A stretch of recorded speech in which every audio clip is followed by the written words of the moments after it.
Hello Neves fam, this is Neve from Neves Lifestyle. Welcome back to my channel, and in today's video I am going to do a first impression and few swatches from this palette. And this palette is pretty new and it was launched just last month, towards the end of the last month. And as you all know that I was on vacation end of the last month and beginning of this month, but I bought this palette before I left for vacation to my sister's place, so I couldn't do first impression or anything, Come back and I will do the swatches and the first impression. This makeup look, the eye makeup look, I created using this palette, and I will definitely show you how I got this look. But let me show you the palette first and then we'll talk more. So this is the palette, and this is Urban Decay Born to Run palette, and this is how it is. This is how the packaging is, and behind it shows all the colors and also with the names and everything. So it has all the colors over here. For $49, available in Sephora, Ulta, Urban Decay website, and I think many more, but definitely on those places. So let's open.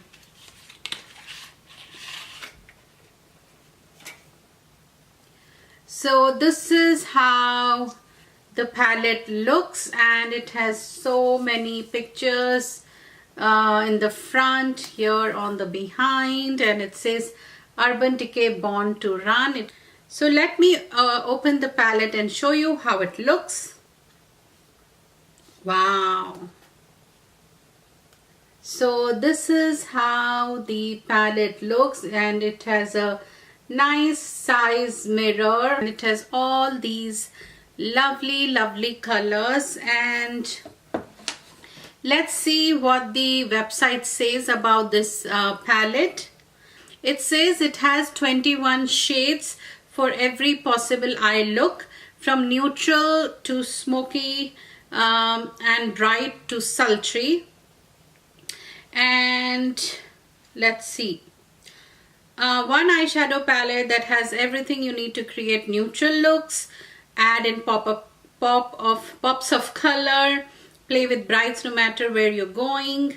So it says you've got every possible eye look covered in one sleek kit. Born to Run shades hold tightly into eyelids with pigment that stays put no matter which shades you try. Urban Decay has designed them all to be universally flattering for all skin tones and lifestyle. So I will first of all swatch just few colors, maybe some maybe one matte, one satin, maybe one the pressed glittery kind. So I will do like 3 or 4, and let's get started. I'm going to start with one of the matte color, which is this, and I really like this color, and this color is Baha, and Baha is like a nice burnt orange matte.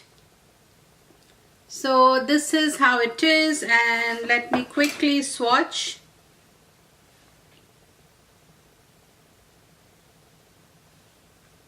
So this is pretty much one swatch. It's not like boom, that kind of a brightness, but it has a nice color, and definitely the color does not have that much kickoff.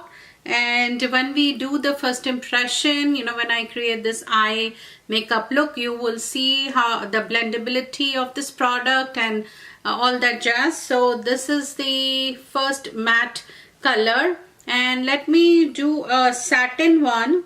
So I am going to swatch this one, and it's called Wild Heart, and Wild Heart is nice bright fuchsia.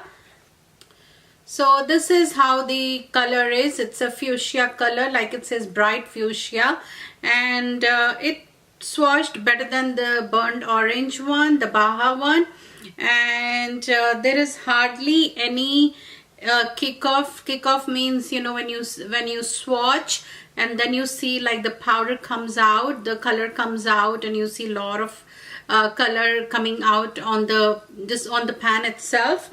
So this one didn't have that. And let's move on to one of the, I would say, the shimmery, the pressed shimmery kind of a color. So I am going to swatch this one for you, and this is called Wanderlust, and Wanderlust is forest green with gold micro shimmer. So this is here, and this is how the color is. Ooh, nice. So this swatched really well. Again, there was hardly any kick off the there was hardly any kick off, and really nice. It has pretty good variety of, and it also has like a jet, which is like a jet black. So you get your black with deep shimmering purple, so it has very light purple shimmery color. So it has few shimmery colors, some matte, some satins. Yeah, so I'm looking forward to creating more looks from this. And let's jump into the first impression and create this eye look. I'm going to start by applying this color Still Short as my transition color, and transition color is above my crease so that you can see the color. And I've already prepped my eyelids, already moisturized my face. For my eyelids, I use Tarte Shape Tip Concealer. So the next color is Reef, and I'm going to apply this as my crease color. Is a little bit dark, so just deepening the crease. And guys, there was no fallout, there was no kick off of this product, which was nice. So now it's pretty much blend, and as you can see, I have taken help of a tape both sides. So I'm going to take this color Big Sky, and this is a pressed shimmery color, and I'm going to apply this as my main lid color using my fingers. I think these colors worked best with the fingers or with a wet brush, and I prefer fingers. It's pretty easy. So now I'm going to use this color Punk, and I'm going to apply on my crease and outer corner, and just darkening more the outer corner and taking it like a also like a crease, so it will further deepen my crease and also give me dark corners. So I'm taking the color Big Sky again and just reapplying because I think I lost some colors in blending. So after removing the tape, I'm going to apply this color Breakaway, and I'm going to apply this under my brow bone. And it's done. I'll be right back after the full face of makeup. So I hope you enjoyed the first impression and creating this eye makeup look, and please tell me how you liked the video. And I know I did this kind of a video after a very long time, basically like a makeup look also from very long time. So if you would like to see more, please don't forget to comment below and let me know, and also subscribe guys. It really means a lot to me. And don't forget to click on my photo over here. You can automatically subscribe. Please hit the notification bell just so you can get the notification of my future whenever I upload any video. You get the notification. And please follow me on all my social media. The links are down below, and I'll see you in my next video. Until then, bye.